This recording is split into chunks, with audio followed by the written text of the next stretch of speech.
all. This is Dr. Mobeen Sayed from drbeen.com. Welcome to one more show. So are you curious about your vascular health? Are you curious if you may have plaques in your arteries? Has your doctor done any analysis or tests for that? It is usually an ignored pathology until the clinical horizon appears. Clinical horizon means that a person actually starts getting some clinical symptoms. I would like us to understand our arterial health before something goes wrong, and then try to take steps to make sure that our lifestyle, our food choices, our ways are such that we can prevent or stall or reduce the progression of arterial disease. This includes peripheral artery diseases, this includes coronary artery disease, which then leads to a risk of heart attacks and strokes. And this method that I'm going to present today is doable at home. It is cheap, it is non-invasive, it can be done at home, and then you can start tracking it. You can talk with your doctor afterwards and so on. So let's start our discussion. First, so this is the ankle brachial index. And let me just very quickly show you the references. This is drbeen.com. If you like more lectures of this type and other medical lectures with CMEs, go to drbeen.com. In the link of this description, there is a URL with very inexpensive fee to join us. Then here is one of the studies, sensitivity and specificity of the ankle brachial index to predict future cardiovascular outcomes. Then here is another predictive value of abnormal and borderline ankle brachial index for coronary reintervention and mortality in patients with coronary artery disease and observational cohort study. Then here is one more. This is a different test which can be tagged on to improve the understanding of vascular health and improve the analysis done by ABI. And that is diagnostic accuracy of carotid intima media thickness by B-mode ultrasonography in coronary artery disease patients. So with this, let's now go to my drawings and discuss it. So the ankle brachial test it is used to assess peripheral artery disease. Peripheral artery disease means that when there are plaques that are forming in the arteries throughout our body, then sometimes or often the arteries of the lower limb become impacted first because they are narrower compared to the arteries in the rest of the body.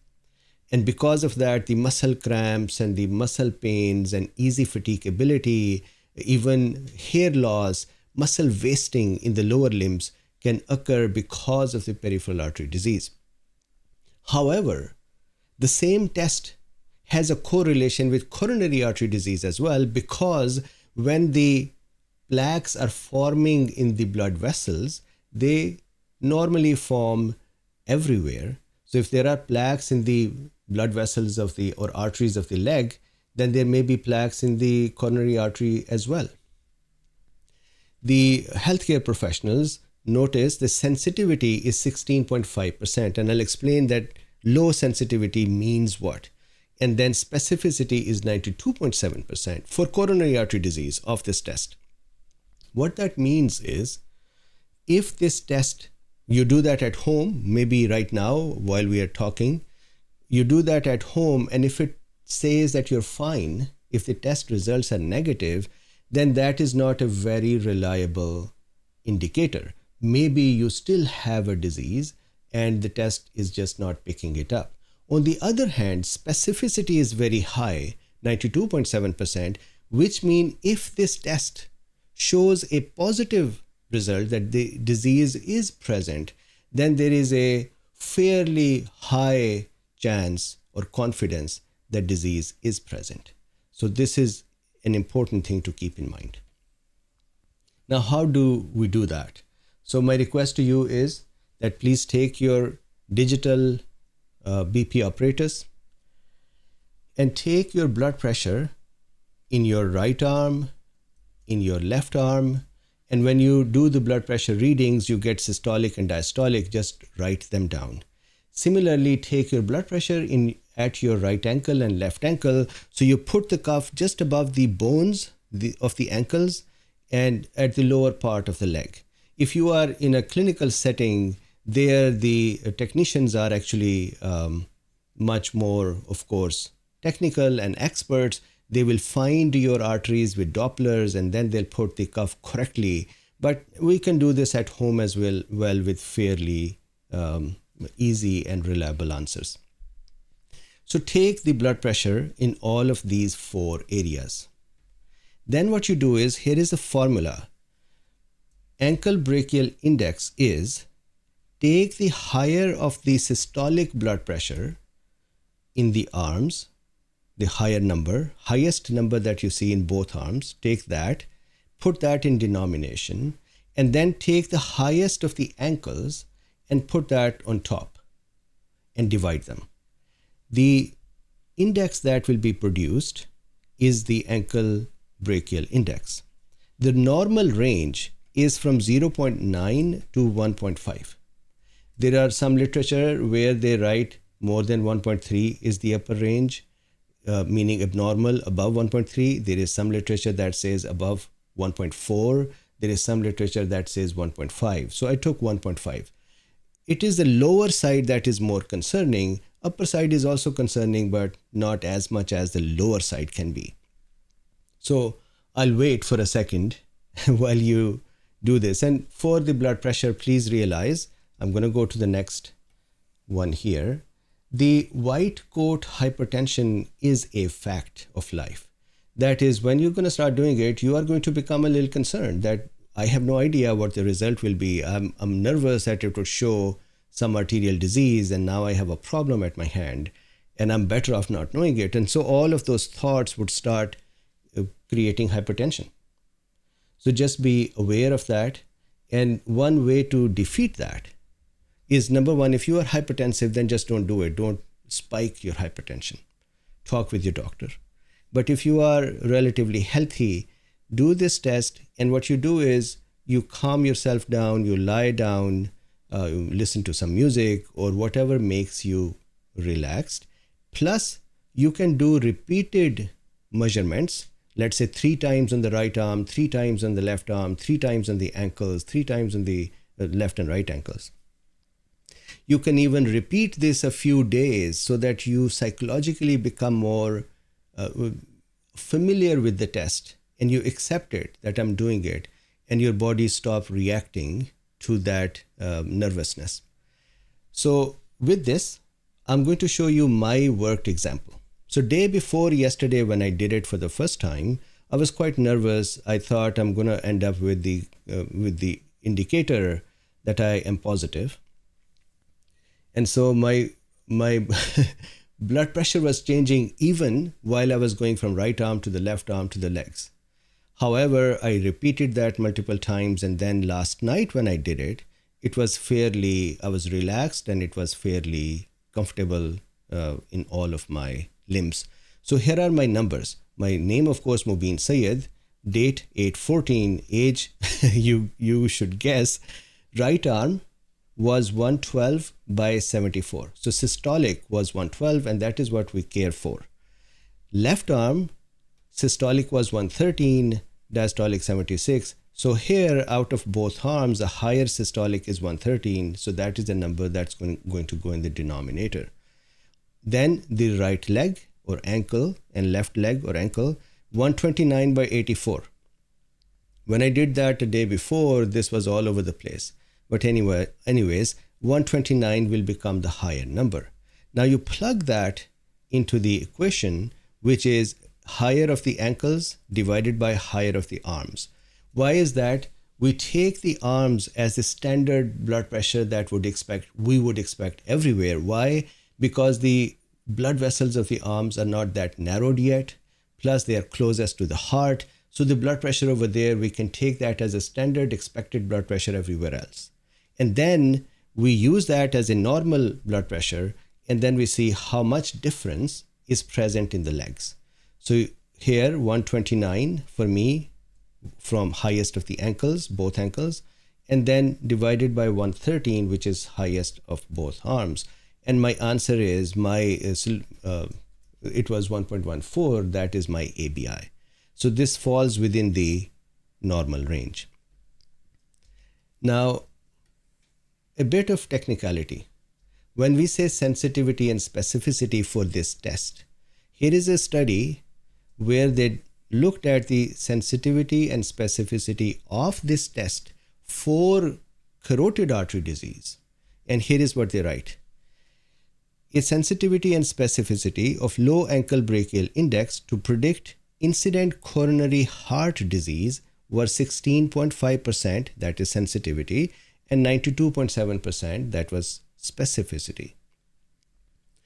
And so then similarly for incident stroke, 16%, and then 92.2%, very good side. Cardiovascular mortality, 41% and 87.9%, pretty good numbers, at least on the specificity side. And so conclusion, the specificity of a low ankle brachial index to predict future cardiovascular outcomes is high, but its sensitivity is low. The ankle brachial index should become part of the vascular risk assessment among selected individuals. I kind of disagree with this part. I think all general practitioners should perform this test for every individual on their annual. And I think we should all do this for our own selves every month, unless we have psychological outcomes that we cannot tolerate.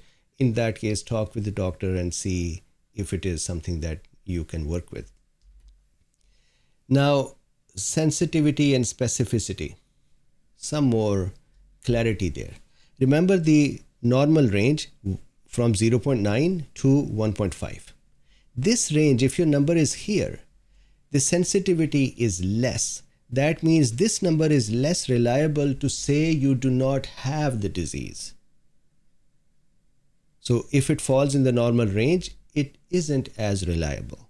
However, if it falls out of normal range, that is below 0.9 or above 1.5, then there is a fairly high confidence that the disease is present.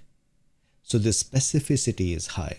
I believe only 8% of the time will be false negative, or false negative in the case of disease present.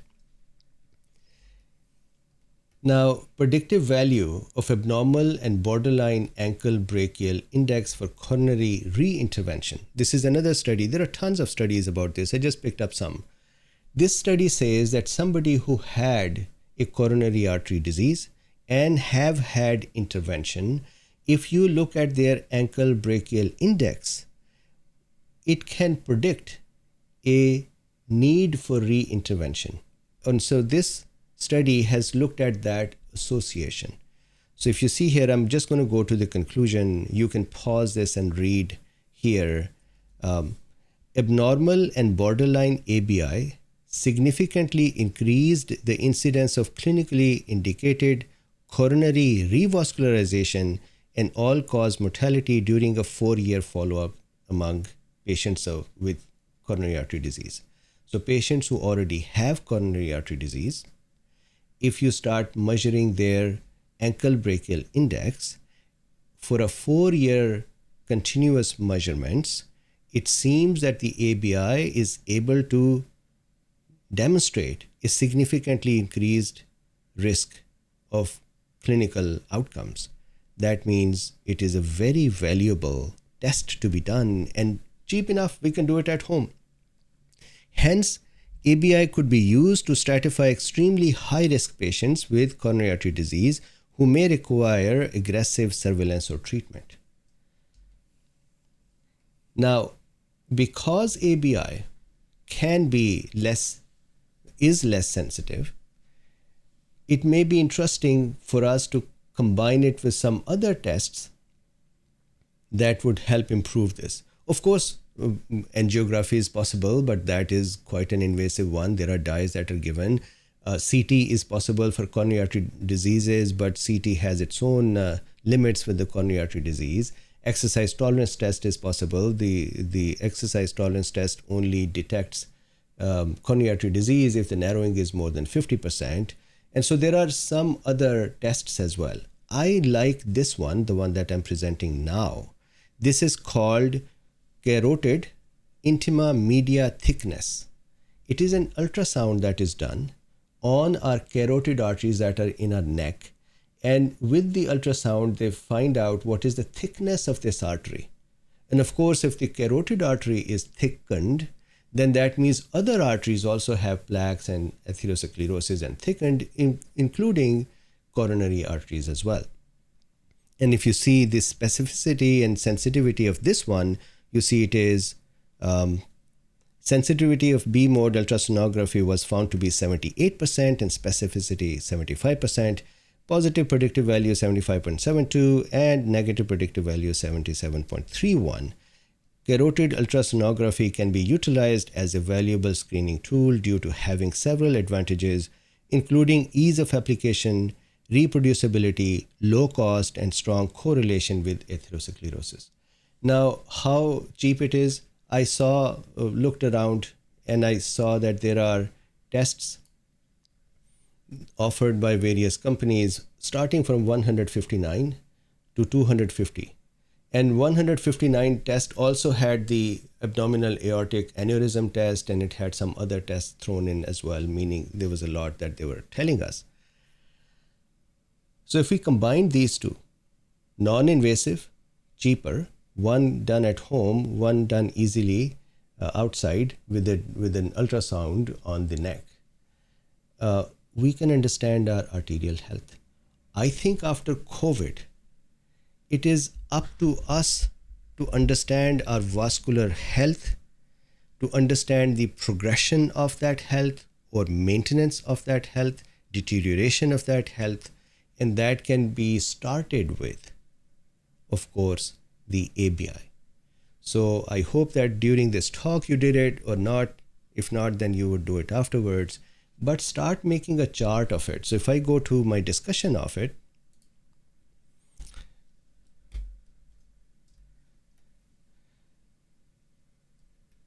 lower ABI, lesser than 0.9, means moderate to severe narrowing. So when the blood vessels are so narrow that they do not allow enough blood to flow in, then of course the blood pressure would start dropping. So that would lower the ABI. So 0.9 and below is actually moderate to severe narrowing. So that is a concerning situation. We should talk with our doctors. Higher ABI, some literature says 1.3, some says 1.4, some says 1.5. So I am using 1.5 here. Higher ABI means stiffer blood vessels. Stiffer blood vessels means higher blood pressure because these blood vessels are not compliant. They are not very easily movable or dilatable or vasoactive, and that causes hypertension, which is also these stiffer blood vessels are also an outcome of atherosclerosis. Then let's make a habit of measuring this once a month and then chart it out. Let's measure our progress over time. And then maybe every 6 months to a year, we do our carotid artery ultrasonography to make sure that we understand what is our state of blood vessels. And then at the end of the day, knowing all of this, the basic idea, what do we do? Control our inflammation. This is our doctor's job. This is our job. Better lifestyle. I would not say better lifestyle though. A lifestyle that helps us maintain vascular health. The food choices that help us do that. Then over-the-counter supplements or herbs or any other method that you feel is better for you should be done to maintain vascular health and general health. Chronic inflammation is the biggest culprit there.